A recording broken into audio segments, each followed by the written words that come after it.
ශ්‍රී ලංකා බටහිර ඉන්දීය කොදෙව් සටන ජුනි 3 සිට ජූලි 7 වෙනිදා දක්වා එක් දින සහ 20 තරඟ 3 බැගින්ද ටෙස්ට් තරඟ දෙකක්ද ශ්‍රී ලංකා බටහිර ඉන්දීය කොදෙව් තරඟ සංචාරයට ඇතුළත් කරයි.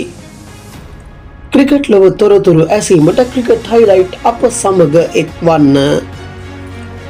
එක් දින 20 සහ ටෙස්ට් ක්‍රිකට් යන ආකෘති තුනටම අදාළව නිල තරඟ සංචාරයක් සඳහා ශ්‍රී ලංකා කණ්ඩායම බටහිර ඉන්දියානු කොදෙව් වෙත පියාසර කළේ ශ්‍රී ලංකා ක්‍රිකට් පරිපාලනයේ දැඩි වෙනස්කම් රසක්ද සමගින්. ඒ අනුව එක් දින සහ 20 කණ්ඩායම් නායකත්වය කුසල් මෙන්ඩිස් හට බාර කරද්දී ටෙස්ට් නායකත්වය බාර කළේ ධනංජය ද සිල්වා හටයි.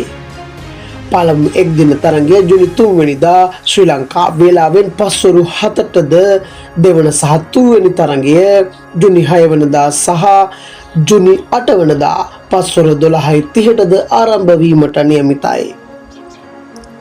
20 තරඟ ජුනි 11 ජුනි 13 ජුනි 14 යන දිනවල සවස 5:30ට ආරම්භ වීමට නියමිතයි. ටෙස්ට් තරඟ දෙක ජුනි 25 සිට ජූලි 7 දක්වා කාල සීමාව තුළ පැවැත්වීමට කටයුතු සංවිධානය කර තිබෙනවා.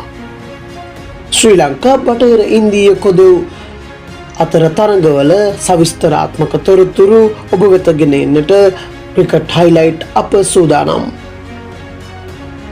ඇසිදිසි ලෝකයේ ක්‍රිකට් තොරතුරු දැන ගැනීමට ක්‍රිකට් හයිලයිට් අප සමග සම්බන්ධ වී සිටින්න.